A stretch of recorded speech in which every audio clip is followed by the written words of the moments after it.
Hello chums, welcome back to the channel. I hope I find you all fit and well.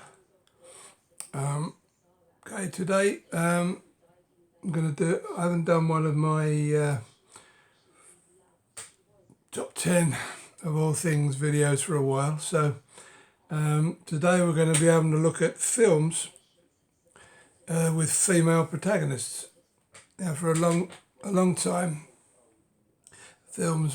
movies were pretty male centric, but within the last 10-15 years there's been a shift.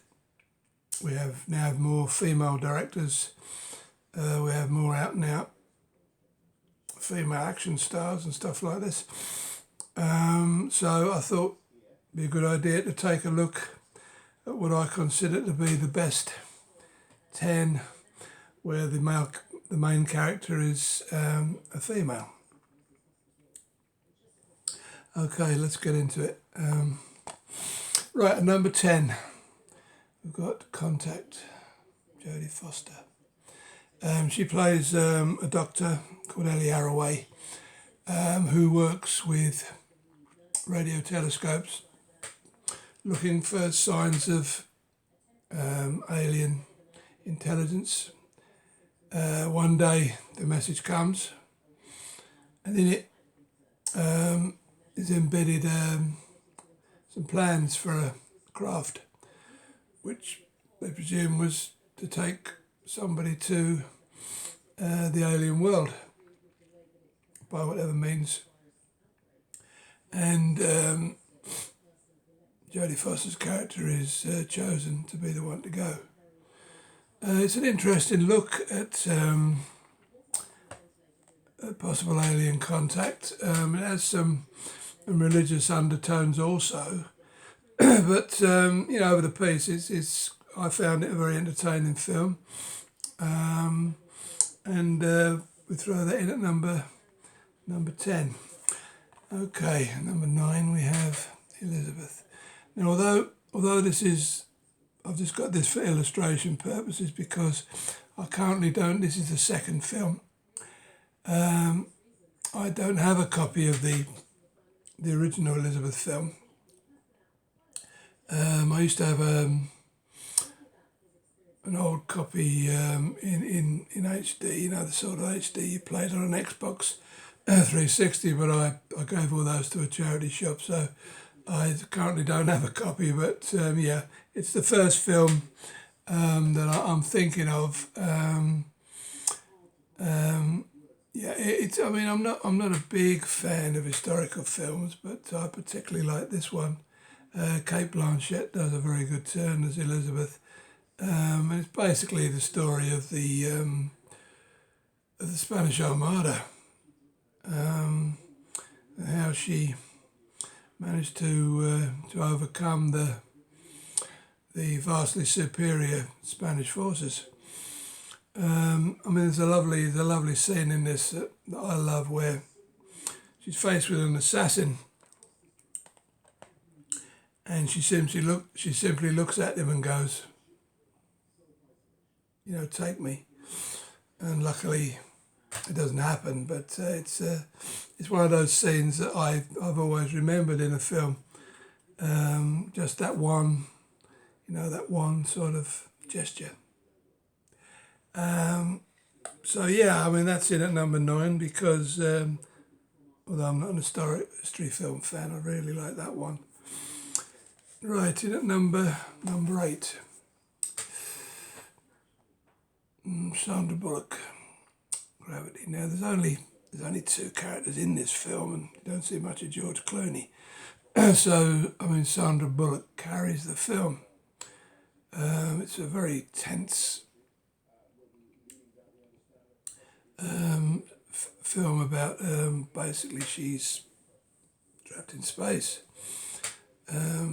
after an accident when her and George Clooney are repairing the space station, I think it was, and there's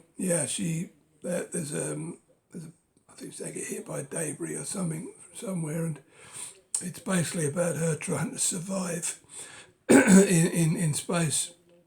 against all the odds. As I say, Sandra Bullock does a great job of carrying the film, and it's just it's just a couple of hours of tension, really. I couldn't recommend it high enough if you haven't seen it. Yeah, number 8. Okay, at number 7 I have Maleficent.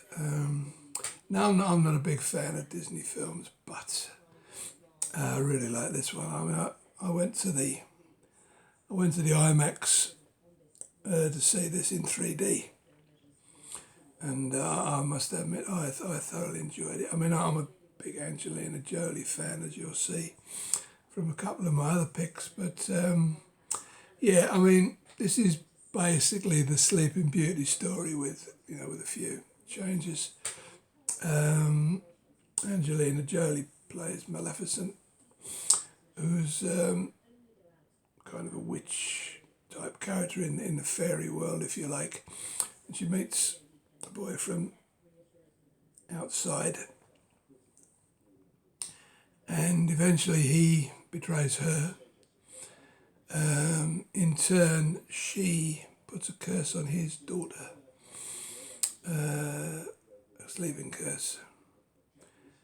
And, the film's basically set around the confrontation between an older her and an older version of the boy that she met and fell in love with all those years ago. It's, it might sound a bit corny, but basically it's a story of hate, redemption, and love.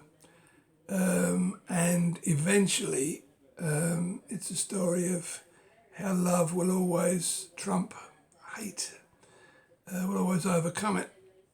As I say, I know it sounds a bit corny, but I really enjoyed the film. I found it excellent, and it looks lovely, especially in 4K here. And yeah, that's my number 7. Okay, and at 6 we've got not everybody's favourite film by any means, Prometheus. Yeah, I mean, this is, like you probably know, this was touted as an extension to the Alien franchise. But this one is a story of a doctor played by Elizabeth, I can't remember her surname, played by Noomi Rapace, from The Girl with the Dragon Tattoo. Some of you might know her from there. And it's about her search for the answer, that most people are looking for. Where do we come from? And, it leads her to this planet where, they find they find almost the answer. They find the engineers, basically, who apparently have turned against us for some reason. And it's just, it's not, I wouldn't say it was a greatly religious story, but it does have some overtones, or undertones rather. And, it's just a film that where they're looking for that answer. Where do we come from? I found it entertaining. I mean, I saw it at the cinema. I know a lot of people didn't, but I beg to differ. Okay, and it's my pick. Prometheus, excellent film in my opinion. Okay, we couldn't leave this one out, could we? Where are we? Number 5 now. Yeah, right. Number 5, The Terminator. People, I can hear people say, "What? That's about the Terminator." No, it isn't. It's about Sarah Connor. It's her story. Of course, Arnie became the iconic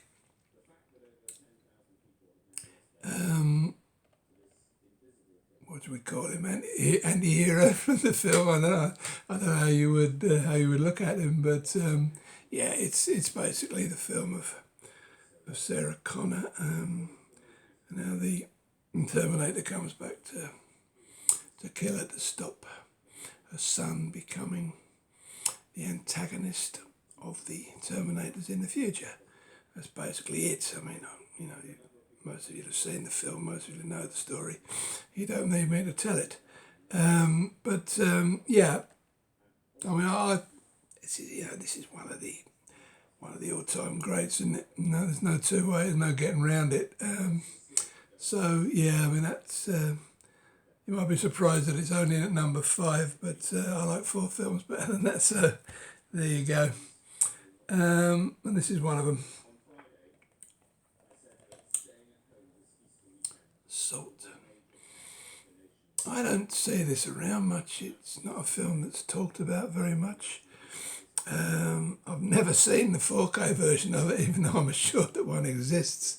I'll have to get onto that, but yeah, this was the original steelbook. It was one of the very early steelbooks. It was in the first, 10, I think, that came out, and it's the story of Evelyn Salt, CIA agent, who is called out as a spy by a Russian double agent that we capture. And basically it's a story of her trying to prove her innocence. Great film, great action. It just doesn't seem to be one of those films that anybody ever talks about. I don't know why, because it's brilliant in my opinion. It's got some cracking scenery and stuff in it. Well shot, well acted. Love it. Okay, now we come to the top 3. And in at number 3, yeah, you can't ignore this film, can you? It was the longest time since I saw this. I mean, it came out in, 93, I think. And I resisted watching it because everybody was going on about it. I thought it was a horror film. And then, I don't know, probably about 3 or 4 years later, I came around to watching it, and I just fell in love with it because, obviously, because of Hannibal, who's another iconic character, but it is the story of Clarice Starling, as probably most of you know, and it's her attempt to bring a serial killer to justice, and Hannibal's trying to help hinder, I don't know, her in many ways, and yeah, it's interesting to note, interesting to see some of the interviews that Jodie Foster's done, where she said she never really spoke to Anthony Hopkins during all of that, not because she didn't like him, but because of circumstances. She didn't get to know him through all of those scenes where she's sitting on one side of the glass and he on the other.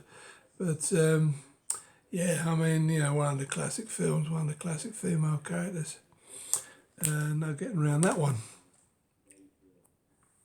Okay, number 2. Now, if you're looking for classic female protagonists, you don't need to look any further than Alien, do you? Sigourney Weaver. Yeah, I remember going to the cinema to see this in the late 70s.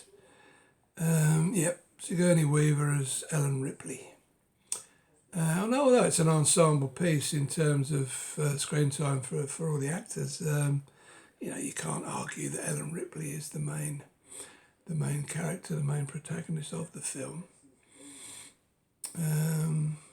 And if you haven't seen it, you must have been hiding under a brick somewhere for the last 40 years or whatever. What's this? Yeah, the 40th anniversary issue, this one, that's a steelbook. I had to buy it because it's got such a nice cover. It's just a nice steelbook. Anyway, sorry, I digress. Yeah, just one of the classic science fiction films of all time. You can't deny it, whether you like it or not. It's like 2001. It's you either love it or you hate it. I think most people like it, but yeah, of course, it introduced the xenomorphs and Ellen Ripley and all of that stuff. Okay, you'll be wondering what my number 1 is if it wasn't Alien. What is this? Changeling, Angelina Jolie, again. I mean, this is just, it's one of my favourite films of all time, honestly. I mean, I've seen a few hundred thousands of films in my 60 years of cinema going. And this is definitely in my top 3 or 4. It's just a wonderful film. Again, it's not a film that anybody speaks about too often, but it's based on a true story of Christine Collins, who Angelina Jolie plays excellently, and it's about a son, or about her trying to find her son who was abducted when she was at work one day, and the police ring her and tell her they found him, but it's not her son. It's a cuckoo. And they try to convince her that it is her son. She just, not seeing him for a few months. She sort of doesn't recognise him because he's grown up, which is, she knows is absolute nonsense, and it's just her battle against police corruption, injustice, just beautifully played. I mean, Clint Eastwood's a classic director, as he was an actor, and she is an excellent actress. It's a bone of contention with me that she didn't win the Oscar for the year that this came out. They gave it to Kate Winslet. I also saw that film that she won it for, and honestly, I was really uptight when I found out that she hadn't won the Oscar. But not to worry, as I say, it's a wonderful film. It elicits an emotional response, which always is a sign of a good film. So that's my top 10. Now, as usual with these top 10s, I always have a couple of honourable mentions that didn't quite make the cut. That's there were a lot of Resident Evil films. That's just one of them. Just picked that one 'cause it's got a nice cover. There's not been that many good video game to film adaptations, but I thought the Resident Evil films were good. Enjoyed them. And then there's Wonder Woman that didn't quite make the cut. I didn't enjoy this film as much as a lot of people did. It's not bad, but it just outside my top 10, that one, and then I didn't really want to leave this one out, but I've got too many Angelina Jolie films in, so I thought we'd have that as an honourable mention. Tomb Raider, just an hour and a half of fun. So there we go, folks. That's my idea of top 10 films with female protagonists. So whether you agree or not, do leave a comment. And I've got another one in mind for the top 10, which I'll do today and probably release tomorrow. So look out for that one. See you later.